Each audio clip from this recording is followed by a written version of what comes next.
Hoy os voy a hablar de una novela que juguetea mucho con el concepto de tiempo y lo hace de muy diversas maneras. Como sabéis, el tiempo es un concepto que da lugar a muchos debates, a muchas preguntas. ¿Qué es el tiempo? ¿De dónde viene el tiempo? ¿Cuánto dura el tiempo? ¿Se puede detener el tiempo? Porque si se puede detener el tiempo, ¿cuánto tiempo se puede detener? Porque si se puede detener cierto tiempo, ese tiempo está corriendo, con lo cual no se detiene el tiempo. Entonces a mí la cabeza se me va a volver loca. ¿Por qué cambiamos la hora? ¿Por qué a las 6 de la mañana le decimos de la mañana si es de noche? Y una pregunta que hace mucho tiempo que tengo en la cabeza y no se me va. ¿Hasta dónde se lavan la cara los calvos?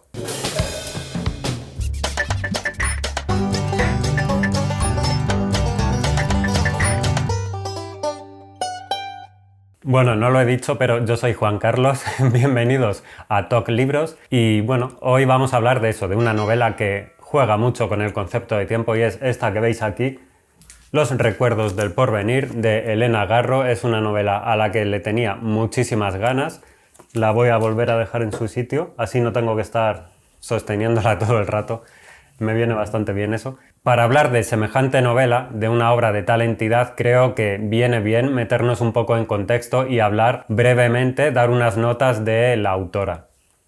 Elena Garro nació el 11 de diciembre de 1916 en Puebla, en México, pero pasó gran parte de su infancia en el pueblo de Iguala. Esto es un dato importante porque Ixtepec, que es el pueblo protagonista y de hecho el narrador de Los recuerdos del porvenir, está basado, en propias palabras de la autora, en este pueblo, en Iguala, que se encuentra en el estado de Guerrero. Elena Garro siempre estuvo a la sombra del que fue su marido durante 22 años, el premio Nobel Octavio Paz. Ellos tuvieron una relación bastante tortuosa y ella sentía que nunca tuvo esa libertad literaria o creativa porque siempre estaba esa nube negra encima de su cabeza de que podía opacar a su marido. Bueno, algún novelista podría tomar nota de la historia de este matrimonio y titularlo Garro y Paz. Las ideas políticas de Garro le granjearon el rechazo de buena parte de la sociedad mexicana. Llegó a ser tachada incluso de espía y la CIA, la propia CIA, llegó a investigarla. De hecho, en un informe sobre el asesinato del presidente norteamericano John Fitzgerald Kennedy, se registra un supuesto encuentro entre Elena Garro y Lee Harvey Oswald, el asesino del presidente norteamericano. En 1952, estando en Tokio acompañando a su marido, a Octavio Paz, Elena Garro contrajo una enfermedad que se llama mielitis, que es una infección de la médula ósea, la cual le provocaba alucinaciones y debido a una sobredosis de cortisona tuvo medio cuerpo paralizado. Mientras se estaba recuperando de esta enfermedad y con un tratamiento bastante agresivo, y imaginaos, ¿no?, en medio de todas estas alucinaciones, ella escribió Los recuerdos del porvenir, lo cual me parece un dato interesante porque ese estado mental un tanto alterado creo que le sirvió para crear ciertas de las situaciones que aparecen en la novela. Una vez terminado, Elena Garro guardó el manuscrito y se cuenta que este manuscrito estuvo a punto de perderse en dos ocasiones. Una cuando se lo dejó olvidado dentro de un baúl en un hotel de Nueva York y otra cuando la propia Garro lo lanzó a la chimenea de su propio hogar y fue su hija la que lo salvó de las llamas y creo que a ella le debemos poder disfrutar de esta obra hoy en día. En 1962 mandó el manuscrito a Carlos Barral, que era el jefe de la editorial Seix Barral, aquí en Barcelona, porque Octavio Paz había hablado a Carlos Barral de esta historia, de esta novela, y bueno, le aconsejaba que la publicase. Entonces Elena Garro le mandó el manuscrito. 5 meses después recibió respuesta de Barral y decía lo siguiente: Querida amiga, sí, leí tu novela recientemente y me interesó, pero 2 de mis lectores no son de mi parecer y temo que el tercero, en cuyas manos está, no sea tampoco favorable y tenga que renunciar a su publicación. En realidad lo que ocurre es que su libro cae demasiado lejos del tipo de literatura presumidamente realista y a veces solo naturalista que, por razones históricas fáciles de comprender, se está haciendo ahora aquí y se ha convertido en el eje de una resurrección inesperada de la narrativa española. Firmado Carlos Barral, visionario. Por suerte, en 1963, la editorial Joaquín Moritz publicó Los recuerdos del porvenir, que ganó ese año el premio Xavier Villaurrutia y desde entonces no ha parado de reeditarse en todo el mundo. El propio Octavio Paz consideró que esta novela era una de las mejores novelas del siglo XX. Otro dato curioso es que varios años después, en 1967, como sabéis, Gabriel García Márquez publicó 100 años de soledad, la cual es una obra cumbre de la literatura y tal vez el cénit de lo que fue llamado el realismo mágico. Hay que decir que Elena Garro escribió su novela antes y si leéis ambas novelas veréis que varios aspectos que aparecen en 100 años de soledad están claramente inspirados en los recuerdos del porvenir. De hecho, a Elena Garro se la considera una precursora del realismo mágico, cosa que ella detestaba porque no le gustaba ese término. Tengo que decir que a mí tampoco, creo que es un término creado como tantos otros con fines publicitarios, pero bueno, eso ya son otros temas. Hablando de las fechas en las que se publicó y se escribió Los recuerdos del porvenir, hay que tener en cuenta eso, que fue escrita en 1952 pero publicada en 1963. Es decir, fue escrita bastante antes de la fecha en que se publicó. Con lo cual cabe decir que yo sí que pienso que Elena Garro desde luego era una auténtica visionaria, no como Carlos Barral. Aparte de novela, escribió ensayo y teatro y hoy en día, por suerte, por muchos críticos está considerada como una de las mejores novelistas y escritoras del siglo XX. Un dato gracioso es que al final de su vida Elena Garro bromeaba, ella sufría de problemas de insomnio y decía que para combatirlo lo que hacía era coger su propia novela, Los recuerdos del porvenir, se ponía a leerla y a las 2 páginas caía totalmente frita y se dormía enseguida. Finalmente, el 22 de agosto de 1998, la escritora falleció en Cuernavaca a la edad de 81 años. Otro dato curioso que no sabía y lo encontré buscando documentación para este vídeo es que existe una película basada en esta novela dirigida por Arturo Ripstein en 1968. Aquí estoy, sentado sobre esta piedra aparente. Solo mi memoria sabe lo que encierra. La veo y me recuerdo, y como el agua va al agua, así yo, melancólico, vengo a encontrarme en su imagen cubierta por el polvo, rodeada por las hierbas, encerrada en sí misma y condenada a la memoria y a su variado espejo. La veo, me veo y me transfiguro en multitud de colores y de tiempos. Estoy y estuve en muchos ojos. Yo solo soy memoria, y la memoria que de mí se tenga.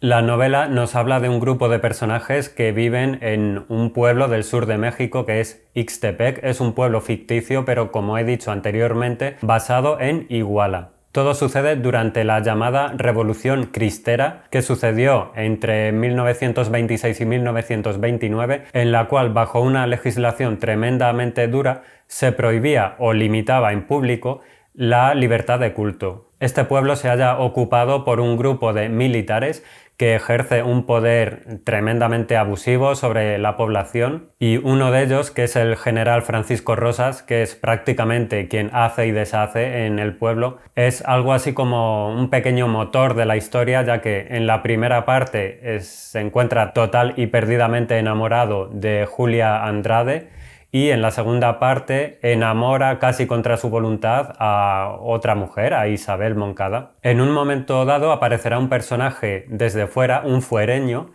que despertará la curiosidad de todo el pueblo por su enigmática conexión con Julia Andrade. Además, este personaje aporta algo así como la ilusión a través del teatro, trae el teatro a Ixtepec y creo que esto es una hermosa metáfora que será clave en el desarrollo de los hechos futuros. Allí en Ixtepec también existe un hotel, el Hotel Jardín, donde viven las cuscas, las prostitutas, las queridas de muchos de los militares, y allí también reside el autoproclamado presidente de Ixtepec, que es Juan Cariño, a quien todos consideran un loco. Y poco más quisiera contar, al menos de la sinopsis de lo que cuenta la novela, porque sería tal vez caer en spoilers. Si en algún momento veo que estoy contando más de la cuenta, intentaré poner un cartelito, un aviso, para que quien quiera pueda saltarse esa parte.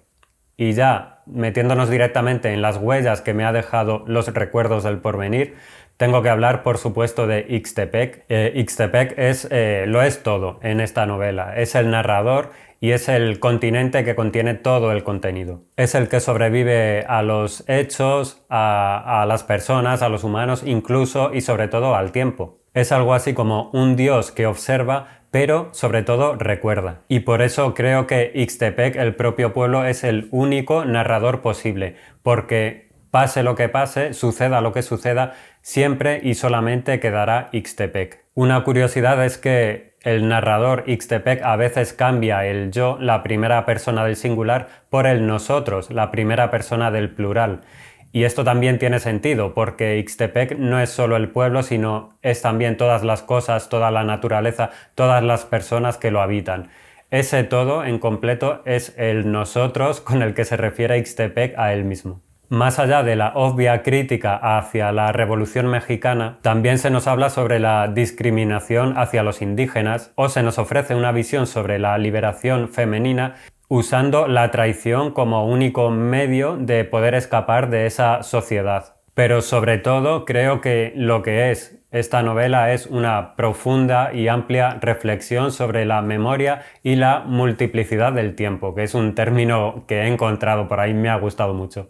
Y es que el tiempo en este libro no es un elemento constante, es un ente vivo. Por ejemplo, en Casa de los Moncada, que es una de las familias protagonistas de la novela, Félix, que es algo así como el sirviente, a determinada hora de la tarde detiene todos los relojes de la casa. Con ello, el tiempo se para y los personajes se convierten en recuerdos de sí mismos. Son recuerdos que no entienden de pasado ni de porvenir, porque ante la ausencia del tiempo solo quedan los recuerdos. También se nos dice que el porvenir era la repetición del pasado y que el tiempo no existe, que solo existen los momentos y lo que nunca ha sucedido, de repente, ¿por qué no?, puede suceder. Bueno, no sé si habéis entendido algo de lo que he dicho, pero toda esta reflexión que hace Elena Garro dentro de esta novela sobre el tiempo, me ha gustado mucho cómo maneja estas ideas, cómo las presenta, y además hay que decir que ella creía en todo esto. Ella pensaba que el tiempo no era algo constante, sino que se podía modificar de alguna manera.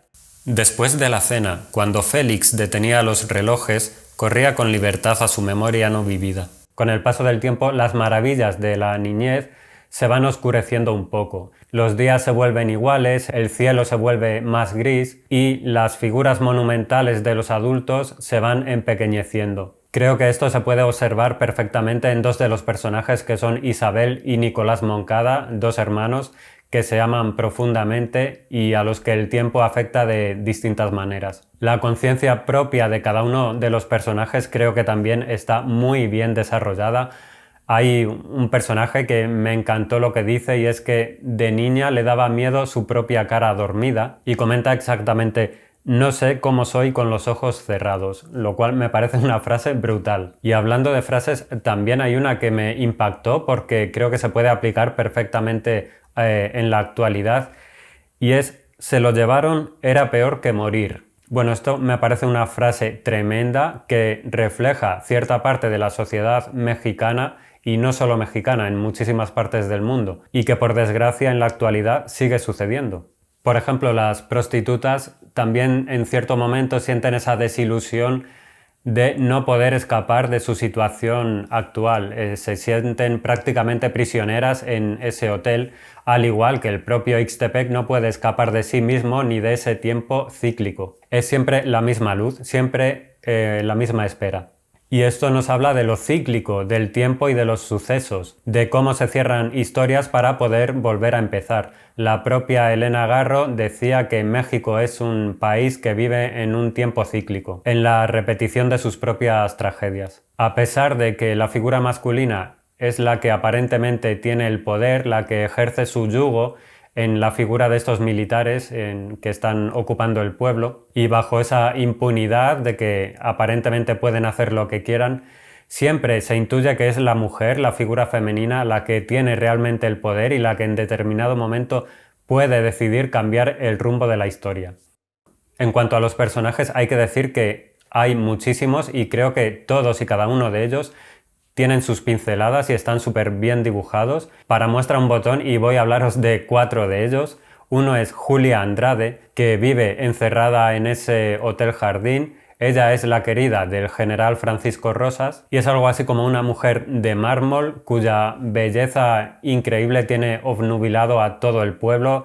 Es la envidia de todas las mujeres y es algo así como un sueño inalcanzable para cada uno de los hombres que habita Ixtepec. Lo interesante de Julia es que parece vivir muy alejada de todo lo que sucede, es como si viviese en otro tiempo distinto. Y creo que esa distancia con la realidad es lo que tiene totalmente hechizado al general Francisco Rosas. En cierto momento de la historia, y esto puede ser un spoiler, Julia desaparecerá y su rol lo tomará Isabel Moncada.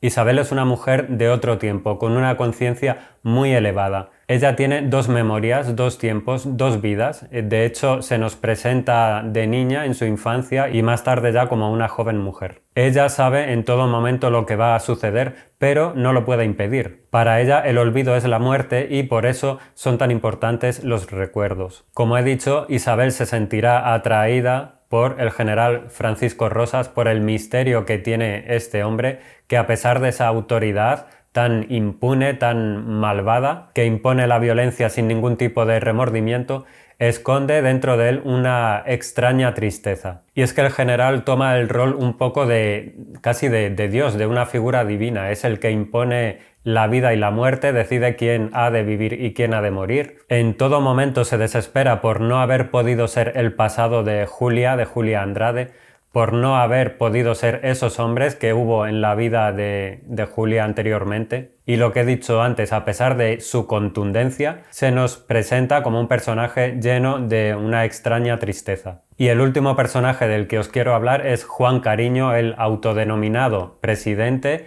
de Ixtepec. Para todo el pueblo él es un loco, pero es posiblemente el personaje más cuerdo de toda la novela. Él vive algo así como una existencia dormida y su vida oscila entre esa presidencia y el significado de las palabras, lo cual es muy importante para él. Otro personaje que es la Luchi es algo así como la asistenta de Juan Cariño y ella sabe que en esa existencia dormida en la que se encuentra sumido Juan Cariño, si algún día despertase, el mundo cambiaría y sería muchísimo mejor. No sé si lo he dicho, pero la novela está estructurada tan solo en dos partes y son dos tiempos distintos, a pesar de que las historias obviamente están interconectadas porque siguen siendo los mismos personajes, sí que hay una diferenciación entre esas dos partes. Hay que decir que en esta edición de Alfaguara viene una especie de apéndice que se llama Más allá de Ixtepec, donde varias escritoras hablan de lo que ha sido su experiencia leyendo Los recuerdos del porvenir y os doy unas breves pinceladas de lo que opinan varias de ellas. Por ejemplo, Isabel Mellado destaca la belleza lírica que contrasta obviamente con la suciedad y con la violencia de lo que se nos está contando. Lara Moreno también por su parte destaca lo actual que puede resultar esta historia, esta novela, que nos da a entender que el mundo lo que ha hecho a través de los años es únicamente quitarle el polvo a los muebles, pero no ha solucionado los grandes problemas de la humanidad. Guadalupe Nettel incide en lo que comenté al principio, en las circunstancias en las que está escrita la novela, bajo esa medicación tan agresiva, bajo esas alucinaciones que, como comentaba, creo que resultan muy importantes y son algo básico para tal vez esos toques de realismo mágico, esos toques que se alejan más de la realidad y bueno, Guadalupe Nettel habla de ello en este apéndice. O Carolina Sanín, que nos habla de la evidencia de lo femenino en la novela y las distintas formas en que se nos presenta la figura de la mujer en Los recuerdos del porvenir. Bueno, y creo que vamos finalizando. Como podréis imaginar, es una novela que me ha encantado, me ha fascinado. Tal vez, tengo que decir, como decía Nora en su reseña, Nora de Interior 403, os dejaré por aquí el enlace a su vídeo, tal vez no sea la mejor obra para iniciarse con el universo de Elena Garro. Yo tengo que decir que lo he hecho así, he empezado con Los recuerdos del porvenir y sí tengo que decir que en las primeras páginas o los primeros capítulos puede que me costara un poco conectar. Es decir, tardé eso, unas páginas, un par de capítulos en estar totalmente sumergido en la prosa, en la manera de escribir de Elena Garro, en lo que nos está contando y la manera de contarlo. Pero tal vez para un lector que no sabe bien a lo que se está enfrentando puede resultar una experiencia de acceso un tanto difícil. Dicho esto, os recomiendo vivamente que si queréis empezar por alguno de los cuentos de Helena Garro lo hagáis, pero que en algún momento de vuestra vida le deis una oportunidad a esta obra maestra, por favor. Hay que hablar más de Helena Garro y hay que hablar muchísimo y darle la importancia que tiene a los recuerdos del porvenir. Y nada más por mi parte, daros las gracias a todos y a todas por la comprensión y por el apoyo. De hecho, este vídeo lo he grabado una segunda vez porque la primera vez no quedé nada contento y no pude publicarlo cuando quise. Entonces lo estáis viendo como una especie de repetición, lo he vuelto a hacer, pero bueno, un poquito más a mi gusto, y espero que os haya gustado, os haya interesado lo que os he contado sobre este libro. Me podéis dejar en comentarios lo que queráis, si lo habéis leído o por supuesto si lo queréis hacer. En caso de haberlo leído, por favor decidme cuáles son vuestras impresiones, cuál ha sido vuestra experiencia con Helena Garro, que ya sabéis que yo siempre estoy contento y feliz de contestaros. Me despido ya, nos vemos como siempre muy pronto. Chao.